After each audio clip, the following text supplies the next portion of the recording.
দারুণ স্বাদের এই রেসিপিটা বানালে বাড়ির প্রত্যেককেই ভীষণ খুশি হয়ে যাবে আর বানানো খুবই সহজ। নমস্কার বন্ধুরা, রূপাস কিচেনে সবাইকে স্বাগতম। তাহলে চলুন দেখে নেওয়া যাক। শুরু থেকে শেষ পর্যন্ত দেখার জন্য আপনাদের কাছে অনুরোধ রইল। প্রথমে একটা মিক্সিং বোলের মধ্যে নিয়ে নেব একটা চায়ের কাপের 1 কাপ হালকা গরম দুধ। দুধের মধ্যে দিয়ে দেব একটা ছোট বাটির 1 বাটি গুঁড়ো দুধ।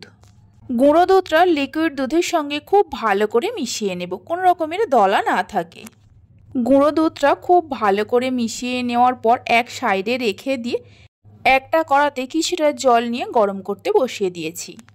জল গরম হলে জলের মধ্যে দিয়ে দেব 10 টাকা দামের 6 প্যাকেট ডেয়ারি মিল্ক। এখানে আমি 6 প্যাকেট দিয়ে করছি, আপনারা চাইলে এর থেকে বেশি বা কম করেও বানাতে পারেন। এই জলের মধ্যে 3-4 মিনিটের মতো রেখে দেব, একটু উল্টে পাল্টে দিতে হবে। 3-4 মিনিট গরম জলে রাখার পর একটা চকলেটকে তুলে নিয়ে দেখে নেব চকলেটগুলো গলেছে কিনা। এইভাবে করে হাত দিয়ে একটু দেখে নেব। দেখুন চকলেটগুলো খুব সুন্দরভাবে গলে গেছে। এবার একটা একটা করে প্লেটের মধ্যে তুলে নেব। প্লেটের মধ্যে তুলে নেওয়ার পর একটা করে প্যাকেট হাতের মধ্যে নিয়ে চকলেটগুলো এইভাবে একটু নিচের দিকে টেনে টেনে নামিয়ে দেব।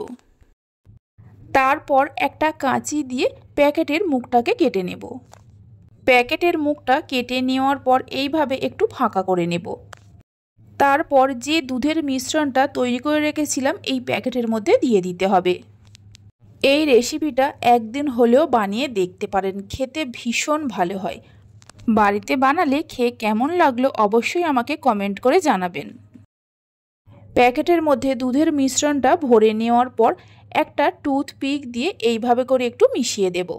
দুধের মিশ্রণটা চকলেটের সঙ্গে ভালো করে মিশিয়ে নেওয়ার পর একটা কফি কাপের মধ্যে রেখে দেব প্যাকেটটা। আপনারা চাইলে গ্লাসের মধ্যেও রাখতে পারেন। টুথপিকটাকে এইভাবে প্যাকেটের মাঝখানে দিয়ে দেব। এইভাবে করে সবগুলোকে রেডি করে নেব। রেসিপি ভালো লেগে থাকলে অবশ্যই একটা লাইক করবেন, বন্ধুদের সঙ্গে শেয়ার করবেন। ভালো লাগলে চ্যানেলটি সাবস্ক্রাইব করে পাশে থাকা বেল আইকনটি প্রেস করবেন নতুন রেসিপির আপডেট পাওয়ার জন্য। সবগুলোকে রেডি করে নেওয়ার পর ডিপ ফ্রিজে 6 থেকে 7 ঘন্টার জন্য রেখে দেব। 7 ঘন্টা পর ফ্রিজ থেকে বের করে নিয়ে এসে একটা চকলেটের প্যাকেট ছিঁড়ে দেখিয়ে দেব আইসক্রিমটা কত সুন্দরভাবে জমেছে। এই আইসক্রিমটা খেতে ভীষণ ভালো হয়। তাহলে চলুন ভিডিওটা আমি এখানেই শেষ করছি। আপনারা সবাই ভালো থাকবেন, সুস্থ থাকবেন। ধন্যবাদ।